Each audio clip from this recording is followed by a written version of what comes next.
அஸ்ஸலாமு அலைக்கும் வரஹ்மத்துல்லாஹி வபரகாத்துஹு.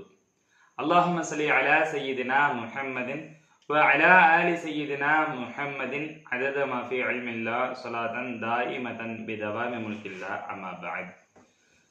கண்ணியத்திற்குரிய அல்லாஹ்வின் நல்லடியார்களே, நாம் சென்ற தொடர்களிலே ஒரு அறிஞருடைய ஒரு ஞானியுடைய அந்தஸ்து என்ன, ஞானம் கற்றதனால் அவர்களுக்கு கிடைக்கக்கூடிய தகுதிகள் என்னென்ன, அவர்களுக்கு கிடைக்கக்கூடிய சிறப்புகள் என்னென்ன என்பதாக தொடர்ந்து பார்த்து கொண்டே வருகின்றோம். பல ஹதீசுகளை பார்த்தோம். ஹதீசுகள் எல்லாம் ஒரே கருத்துக்களை சொல்லும் பொழுது அந்த ஹதீசுகளுடைய தரம் என்ன என்பதை எல்லாம் பார்த்தோம். இந்த தொடரிலும் அது சம்பந்தமான ஒரு 4-5 ஹதீசுகளை இந்த தொடரிலேயும் நாம் பார்க்க இருக்கின்றோம். அன் உமர் ரலியல்லாஹு தஆலா அன்ஹு, உமர் ரலியல்லாஹு தஆலா அன்ஹு அவர்களை தொட்டும் அறிவிக்கப்படுகின்றது. இதுல இந்த கிதாபுகள்ல பதிவு செய்யக்கூடிய சமயத்துல இது எந்த கிதாபில் வந்திருக்கிறது, இந்த உமர் ரலியல்லாஹு தஆலா அன்ஹு அவர்களை தொட்டும் எந்த சஹாபி, எந்த தாபிஈன், அவர்களுக்கு அடுத்ததாக அறிவித்தவர்கள் யார் என்பதாக எல்லாருடைய வரிசை கிரமமும் பதிவு செய்யப்பட்டிருக்கின்றது. நாம் சுருக்கமாக உமர் ரலியல்லாஹு தஆலா அன்ஹு அவர்களை மட்டும் குறிப்பிடுகின்றோம். அந்த உமர் ரலியல்லாஹு தஆலா அன்ஹு, உமர் ரலியல்லாஹு தஆலா அன்ஹு அவர்களை தொட்டும் அறிவிக்கப்படுகின்றது. அவங்க சொல்றாங்க, பெருமானார் ஸல்லல்லாஹு அலைஹி வஸல்லம் அவர் சொன்னதாக, இன்னலி குல்லி ஷைஇன், உலகத்தில் உள்ள எல்லா பொருள்களுக்கும் இருக்கின்றது மஅதினுன், ஒரு மூலப்பொருள், அவைகளை சுமந்து இருக்கக்கூடிய, அவைகள் உருவாகக்கூடிய மூலப்பொருள் என்பதாக ஒரு பொருள் இருக்குது. மஅதினு தக்வா, இந்த உலகத்தில் இருக்கக்கூடிய எல்லா பொருள்களுக்குமே மூலப்பொருள், இதுல இருந்து தான் இந்த பொருளை தயாரித்தார்கள் என்பதாக மூலப்பொருள் இருக்கும். தக்குவா, இறை எச்சம் சொல்றோம்ல, இறைவனுக்கு அஞ்சி நடக்கக்கூடிய தன்மை, அந்த தக்குவாவுடைய மூலப்பொருள். இந்த தக்குவா எங்க இருந்து பிறக்கும் என்பதாக கேட்கும்போது பெருமானார் ஸல்லல்லாஹு அலைஹி வஸல்லம் சொல்றாங்க, குலூபுல் ஆரிஃபீன, ஆரிஃபீன்கள், ஞானிகள், இறைவனை யார் அறிந்து நடக்கின்றார்களோ அவர்களுடைய உள்ளங்கள் தான் இந்த தக்குவாவுடைய ஊற்று, மூலப்பொருள் என்பதாக பெருமானார் ஸல்லல்லாஹு அலைஹி வஸல்லம் சொன்னதாக உமர் ரலியல்லாஹு தஆலா அவங்க அறிவிக்கிறாங்க. அப்ப வெறுமனே ஆபிதுகளாக, வெறுமனே தொழுகையாளிகள், மற்ற வணக்கங்களை செய்வதை விட அல்லாஹ்வை பற்றி அறிவது எந்த அளவு மிக முக்கியமானது என்பதையெல்லாம் இந்த ஹதீசுகள் இருந்து நம்ம அறிஞ்சுக்கலாம். அனைபனே உமர் ரலியல்லாஹு அன்ஹு, உமர் ரலியல்லாஹு அன்ஹு அவருடைய மகனார் ஹஸரத் அப்துல்லாஹ் ரலியல்லாஹு அன்ஹு அவர்களை தொட்டும் அறிவிக்கப்படுகின்றது. அவங்க சொல்றாங்க, இன்னர் ரஜுல ல யகூனு மின் அஹ்லில் ஜிஹாதி, மறுமை நாள்ல மக்கள் கூட்டம் கூட்டமா நிற்பாங்க, ஒவ்வொரு கூட்டம் கூட்டமா பிரிஞ்சு பிரிஞ்சு நிற்கும். அதுல ஒரு கூட்டம் இவங்களெல்லாம் ஜிஹாது செய்தவர்கள், இறைவனுக்காக போர் புரிந்தவர்கள், தங்களுடைய உயிரை ஜிஹாதிலே அல்லாஹ்விற்காக போர் செய்யக்கூடிய அந்த போரிலே உயிர் நீத்தவர்கள் என்பதாக, ஜிஹாது செய்தவர்கள் என்பதாக ஒரு கூட்டம் நிற்கும். வமின் அஹ்லிஸ் ஸலாத்தி, இவர்களெல்லாம் மிக அதிகமாக தொழக்கூடியவர், தொழுகையாளிகள் என்பதாக ஒரு கூட்டம் நிற்கும். வஸ்ஸியாமி, இவங்கெல்லாம் அதிகமா நோன்பு நோட்டவர்கள் என்பதாக ஒரு கூட்டம் நிற்கும். வமின் யஅமுரு பில் மஅரூஃபி வ யன்ஹா அனில் முன்கரி, இவர்கள் எல்லாம் நன்மையை ஏவி தீமையை தடுத்தவர்கள் மக்களிடத்திலே என்பதாக ஒரு கூட்டம் நிற்கும். இப்படி எல்லாம் ஒவ்வொரு கூட்டங்கள் நின்றுகிட்டே இருக்கும். நிறைய கூட்டங்கள் இதே மாதிரி நல்ல நல்ல அமல்கள், இந்த அமல்களுக்கு சொந்தக்காரர்கள் என்பதாக ஒவ்வொரு கூட்டமா நின்றுகிட்டே இருக்கும். வமா யுஜ்ஸா யௌமல் கியாமத்தி இல்லா அலா கத்ரி உகூலிஹிம், ஆனாலும் இந்த எல்லா அமல்களையும் செய்தவர்கள் யாருக்குமே கூலி கொடுக்கப்படாது, கியாமத் நாள்ல கூலி கொடுக்கப்படாது.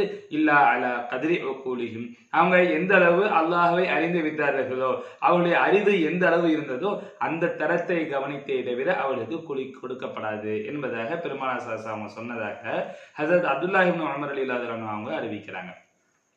அப்ப நாம என்னதான் அமல்கள் செய்தாலும் இறைவனை அறியக்கூடிய அந்த அறிவு என்பது எவ்வளவு மிக முக்கியமானது என்பதாக இந்த செய்திகள் இருந்து நம்ம தெரிஞ்சுக்கலாம்.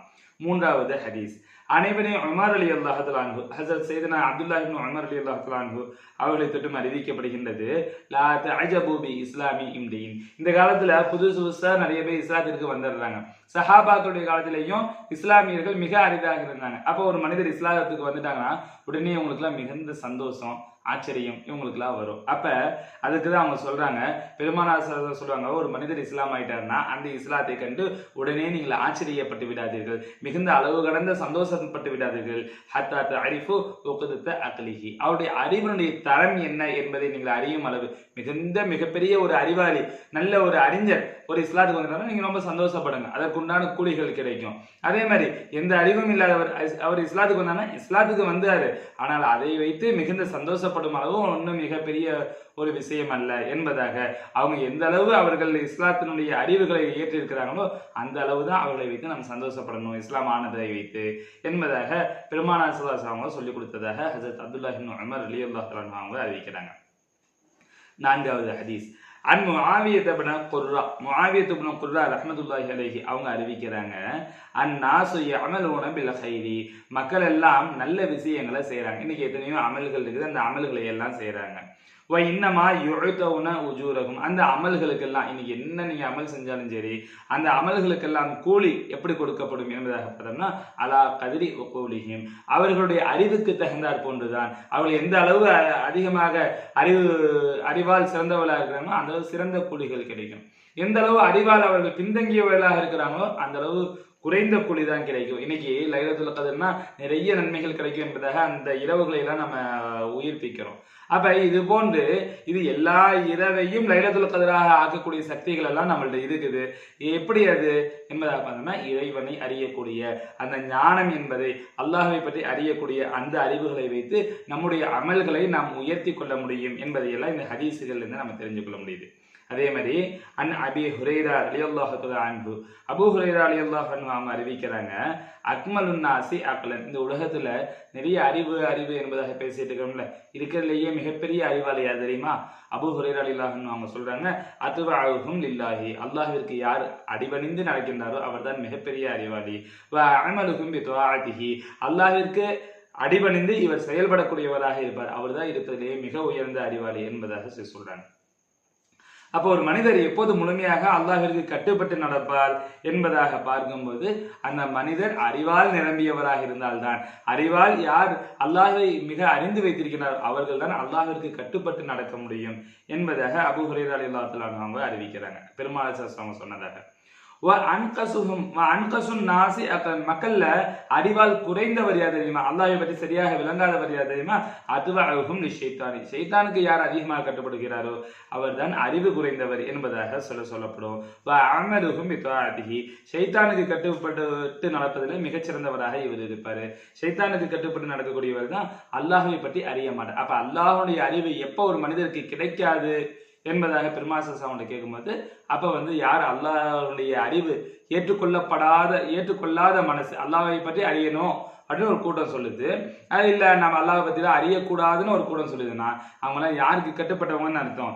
ஷைத்தானுக்கு கட்டுப்பட்டவர்கள் என்பதாக பெருமானார் ஸல்லல்லாஹு அலைஹி வஸல்லம் சொன்னதாக அபூ ஹுரைரா ரலியல்லாஹு தஆலா அவங்க அறிவிக்கிறாங்க. இறுதியாக ஒரு சின்ன சம்பவம். ஜாபிர் இப்னு அப்துல்லாஹ் ரலியல்லாஹு தஆலா அன்ஹு, ஜாபிர் இப்னு அப்துல்லாஹ் தான் நாம சொல்றாங்க, ஒரு தஅப்பத ரஜுலுன் ஃபீ ஸௌமாதிஹி, ஒரு மனிதர் தன்னுடைய மாடத்திலிருந்து அனுதினமும் அல்லாஹ்வை வணங்கக்கூடியவராகவே இருப்பார். எப்போதுமே அல்லாஹ்வை வணங்கிக்கிட்டே இருப்பார். 24 மணி நேரம் வணங்கக்கூடிய மிகப்பெரிய ஆபித் அவரு. மதரத்தி சமாவு, அப்ப வானம் பொழியுது, வானம் மழை பெய்யுது.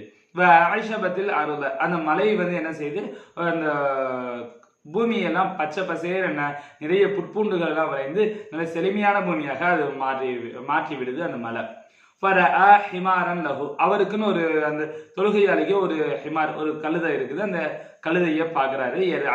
அப்ப ஹிமாரன் லஹு, அப்போ ஒரு மனிதர், இவர் தொழுதுட்டு இருக்கிறாரு, ஒரு மனிதர் அங்கிட்ட இருந்து வர்றாரு. வரக்கூடிய சமயத்தில் அவர் ஒரு கழுதையெல்லாம் மேய்ச்சிக்கிட்டு வர்றாரு. கழுதையெல்லாம் மேய்ச்சிட்டு ஒரு மனிதர் வராரு. அந்த மனிதரை இந்த தொழக்கூடிய மனிதர் பார்க்கிறார். பார்த்துட்டு ஃபகால, அந்த தொழக்கூடிய மனிதர் சொல்றாரு, யா ரப்பி, இறைவா, லவ் கானலக ஹிமாருன், உனக்கு ஒரு கழுதை இருந்துச்சுன்னா ஆயிட்டு அந்த கழுதையை நான் மேய்ச்சிட்டு இருக்கேன். இப்ப இந்த மனிதர், போகக்கூடிய மனிதர், அவருக்கு உண்டான கழுதையை மேய்ச்சிட்டு இருக்கிறாரு. ஆனா உனக்குன்னு ஒரு கழுதை இருந்துச்சுன்னா உன்னை வணங்கிட்டு இருக்கிறேன்ல, உன்னை எப்படி வணங்கிட்டு இருக்கணும் அதே மாதிரி எவ்வளவு கஷ்டமாக இருந்தாலும் உனக்குன்னு உள்ள கழுதைகளை நான் மேய்ச்சிட்டு இருப்பேன். ஹிமாரி, என்னுடைய ஹிமாரோடு, என்னுடைய அந்த கழுதைகளோடு சேர்ந்து அதையும் நான் மேய்ச்சிட்டு இருப்பேன் என்பதாக இந்த மனிதர் சொல்றாங்க. பலகதாலிக்க நபியம் அன்பியாயி பனி இஸ்ராயில், பனு இஸ்ராயலர்களுக்கு, பனு இஸ்ராயில் எனும் அந்த சமூகத்திற்கு நிறைய நபிமார்கள் அனுப்பப்பட்டிருக்காங்க. அதுல ஒரு நபிக்கு இந்த செய்தி இப்படி எல்லாம் பேசிட்டு இருந்தாங்க. ஒருத்தர் தொழுதுட்டு இருந்தாரு. அப்ப அவர் இந்த மாதிரி பார்த்தாரு. அந்த மனிதர் இப்படி சொல்லிட்டு இருந்தாரு, எந்த செய்தி அந்த நபிக்கு கிடைக்குது. உடனே அந்த நபிக்கு சரியான கோபம். அல்லாஹ்விற்கு ஒரு கழுதை இருந்து, அந்த கழுதை இருந்துச்சுன்னு நான் அதை மேய்ச்சிட்டு இருப்பேன் என்பதாக அந்த மனிதர் சொல்றாரு. அப்ப அல்லாவே என்னமோ இவர் போன்ற ஒரு சாதாரண, இன்னைக்கு சொல்றாங்கல்ல, அல்லாவுக்கு கை இருக்குது, கால் இருக்குது, அவன் 7 வானத்துக்கு மேல உட்கார்ந்து இருக்கிறான், அரிசியில உட்கார்ந்து இருக்கிறான், கால் மேல கால் போட்டு உட்கார்ந்து இருக்கான் என்பதாக எல்லாம் அல்லாஹ்வை சாதாரண நம்மளை போன்ற மனிதர்களாக கற்பனை செஞ்சுட்டு அவனுக்கு ஒரு உருவத்தை கொடுத்துட்டு அவனை வணங்குறாங்கல்ல. இதே மாதிரி அந்த மனிதர் பேசுறாரு. நாம எப்படி கழுதை வச்சிருக்கிறோமோ அதே மாதிரி அல்லாவுக்கும் கழுதை இருந்துச்சுன்னா அந்த கழுதையும் நான் சேர்த்து மேய்ச்சிட்டு இருப்பேனே என்பதாக நன்மையை கருதி அவர் சொல்றாரு. அப்ப அந்த நபி நாடுறாரு, அராது அந்த நபி நினைக்கிறாரு எது அழகி அந்த மனிதருக்கு அல்லாஹுக்கு ஷிர்க் வைக்கிறாரு, அல்லாஹ் சரியான முறையில் அவர் விளங்கலேயே, இப்படி விளக்கம் கெட்டவராக இருக்கிறாரு என்பதாக அவருக்கு பாதகமாக இது பத்துவா செய்வதற்கு அந்த நபி நாடுறாங்க.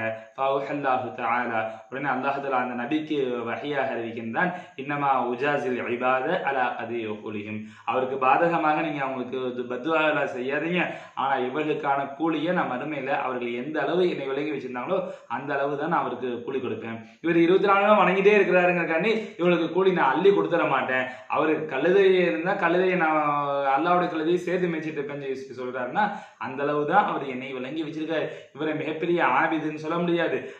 காலம் ஃபுல்லா வணங்கினா கூட ஒரு ஆரிஃப், ஒரு ஞானி ஒரு நிமிடம் வணங்குவதற்கு சமமாக ஆகாது. ஆகையினால இவர் காலம் ஃபுல்லா வழங்கினாலும் இவருடைய கூலி நான் எப்படி கொடுப்பேன்னா, இவர் என்னை எந்த அளவு விளங்கி வைத்திருக்கின்றாரோ அதற்கு தகுந்தாற் போன்றுதான் நான் கொடுப்பேன். அதனால நீங்க அவருக்கு பத்துவா செய்யாதீங்க என்பதாக அந்த நபிக்கு அல்லாஹ் தஆலா வஹியாக அறிவிக்கின்றான். அப்ப இந்த மாதிரி செய்திகள், இந்த மாதிரி ஹதீஸுகள்ல இருந்து அல்லாஹ்வை அறிவது என்பது மிக எவ்வளவு முக்கியமான ஒன்று என்பதாக நம்ம தெரிஞ்சுக்கலாம். ஆனா இன்னைக்கு இல்லாத கல்விகள், பல இடங்களிலும் பேசப்படாத இல்லாத கல்வி, இன்னைக்கு நம்ம ஜும்மாங்கள்ல மற்ற இடங்களெல்லாம் பார்க்கும்போது நம்ம அமல்களை பற்றி தான் பேசுறோம், தொழுகையை பத்தி பேசுறோம், ஜகாத்தை பத்தி பேசுறோம், நோன்புகளை பத்தி பேசுறோம், எல்லாமே இந்த அமல்களை பத்தி மட்டும்தான் பேசுறோம். அல்லாஹ்னா என்னன்னு பேசக்கூடிய அந்த பேச்சு குறைஞ்சிருச்சு. பெருமானார் ஸல்லல்லாஹு அலைஹி வஸல்லம் அவர்களின் முஹப்பத்தை பற்றி பேசக்கூடிய பேச்சுகள் குறைஞ்சு போச்சு. இந்த மாதிரி செய்திகள் தான் இருக்குது. ஆனால் ஒரு மனிதருக்கு எப்படி கூலி வழங்கப்படும், அவர் எந்த அமல்கள் செய்தாலும் எல்லாவற்றிற்கும் மேலாக அவர் அல்லாஹ்வோடு எந்த அளவு தொடர்பு வைத்திருக்கின்றாரோ, அல்லாஹ்வை எந்த அளவு விளங்கி வைத்திருக்கின்றாரோ அந்த அளவு தான் கூலி கொடுக்கப்படும் என்ற செய்திகளை எல்லாம் இந்த செய்திகளில் இருந்து நம்ம தெரிஞ்சு கொள்ள முடியுது. இது போன்ற ஹதீஸுகள் இருந்து நம்ம தெரிஞ்சு கொள்ள முடியும். இன்ஷா அல்லாஹ் இதோடு கிதாபுல் இல்ம் எனப்படக்கூடிய இந்த யஹ்யாவுடைய கல்வி சார்ந்த பகுதிகள் முடிந்து விடுகிறது.